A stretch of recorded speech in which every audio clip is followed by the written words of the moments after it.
Tonight at 9, parts of the region slammed by storms as travelers hit the roads and skies for the holidays. The question now, will the nasty weather clear up? Your 4th of July weekend forecast straight ahead. And marijuana without a medical card lighting up is hours away from becoming legal in Maryland. We're walking you through a dispensary to show you how the buying process works. And a mountain of debt climbs to new heights for millions of Americans. What today's Supreme Court ruling means and President Biden's next step to help borrowers. You're watching DC News Now at 9. Thank you so much for joining us tonight. I'm Tasmin Mahfouz. Hi, everybody. I'm Chris Flanagan. Well, a brutal start to the holiday weekend.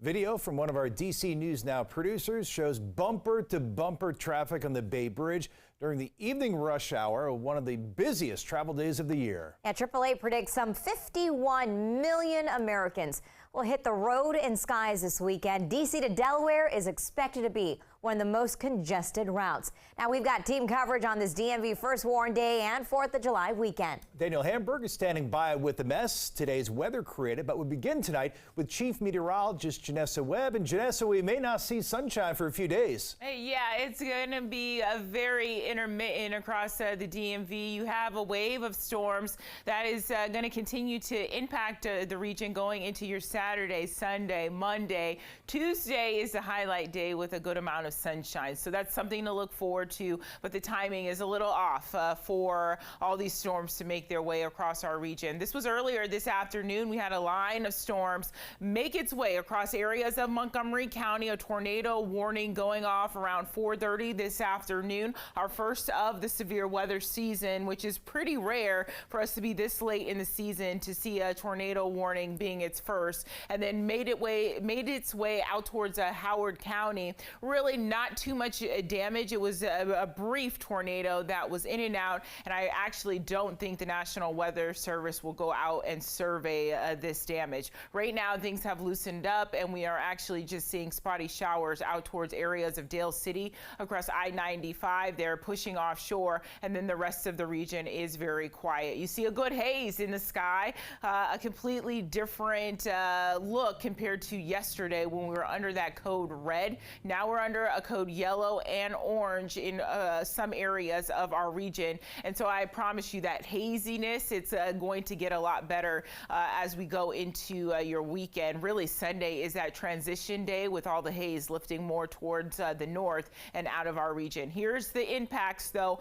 Our next storm system associated with the center of low pressure and a cold front is going to sweep across the center of the country. And that's why we've issued a DMV First Warn Day going into your Saturday. Let's time out these storms coming up, guys.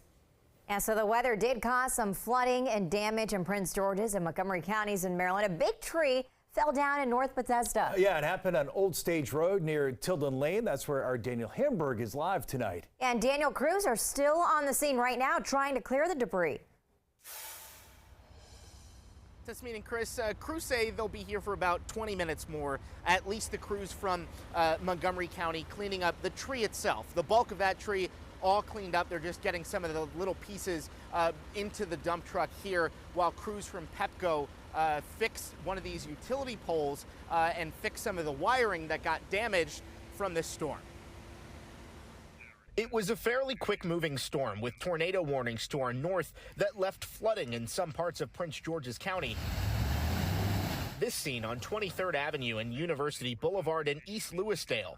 And here, some flooding on the outer loop of the Beltway between Annapolis Road and the BW Parkway near Greenbelt. In Montgomery County, it seemed to me that it was just really, really hard rain and the normal amount of wind that accompanies, you know, a storm of this nature, but I didn't sense any powerful wind like you might get with a tornado. A tree fell across the road in this North Bethesda neighborhood. We heard a noise that we thought was thunder because we had had a storm just previously.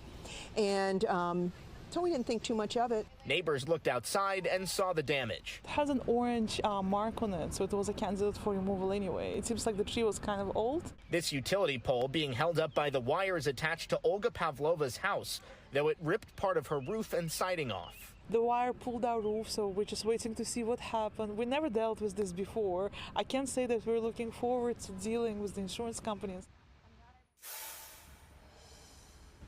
So the tree crews from the county just left. Pepco still on scene here, trying to clean everything up and make sure those wires are safe. Luckily, the people in this neighborhood didn't lose power, but there was some dangerous tree limbs and branches all across the ground that had to be cleaned up. We're live in North Bethesda. Daniel Hamburg, DC News Now. Yeah, they did get lucky. Daniel, thank you. As we mentioned, AAA is anticipating record-breaking travel this 4th of July weekend. More than 50 million Americans are expected to travel 50 miles or more from home. And that means heavy traffic on the roadways in and out of the DMV. Mariel Carbone is live downtown right near Interstate 395. And Mariel, at this point, you're in luck if you're hitting the roads now. Yeah, that's right, Chris, because at this point in the night, we've already passed the busiest time of the day for roads and highways, but I can say that wasn't the case for the people we spoke to earlier today. Friday, millions of Americans packed up and filled up, hitting the roads this holiday weekend. Yeah, I mean, it's worth it. It's a nice long weekend, so. Hannah Hagan is one of them. She's heading to New York State, leaving right during rush hour. Yeah, it looks pretty bad. There's about 3 different routes I could be taking, so hopefully the route I take will keep me furthest away from New York City. According to AAA, 43 million people will drive this 4th of July weekend, a 2.5% increase from last year. Boston, Seattle, and Washington, D.C. are expected to see the worst traffic. We're road tripping type. We like that. We like that. Kat and Kenneth Reed flew into D.C. from Baton Rouge, Louisiana earlier this week. They rented a car to get around, traveling up and back from Baltimore today. Rough. That was weird. But they say the traffic is worth dealing with to be here. It's a nation's capital for a reason. It's one of the best places to be for the 4th. Traffic is something that you have to take your patience. Dawn Fox typically heads out to Augusta for the 4th. Inflation and traffic are keeping her in town for a staycation this year. And so just in the Washington, D.C. area, I mean, it can almost be like a whole other job. Maybe an act of Congress even to be able to get out and get through. And with the prices, I can't do everything. Yeah, that was our Mariel Carbone reporting. By the way, as you hit the road, a gas tank hike takes effect in Maryland tomorrow. The gas tax goes to 47 cents per gallon. So if you're filling your tank, you'll be paying about 5 cents more at the pump. All right, so in the skies, TSA expects to screen almost 3 million people today alone. That's higher than the holiday's all-time record that was set in 2019. So the travel surge comes as airlines continue dealing with staffing issues, bad weather, and a looming 5G rollout. All that to say that if you're heading to the airport this weekend, be prepared for delays or cancellations. This decision is an attack. It's an attack on working-class families. Anger and calls for action tonight as the Supreme Court blocks President Biden's student loan forgiveness plan. The program would have wiped more than $400 billion in debt. That's up to $20,000 per borrower. The 6-3 decision, a blow to millions nationwide. The White House had approved the debt relief plan under the HEROES Act, but Republican states pushed back, accusing the administration of executive overreach. And tonight, President Biden promising another way to bring people financial relief. The money was literally about to go out the door. I'm never going to stop fighting for you. We'll use every tool at our disposal to get you the student debt relief you need and reach your dreams. So borrowers will have to restart loan payments in October, but President Biden said there will be 12-month grace periods for that missing payment. The president is also directing the Department of Education to start working on another method to get relief for borrowers, though that likely will take some months and also face challenges in court.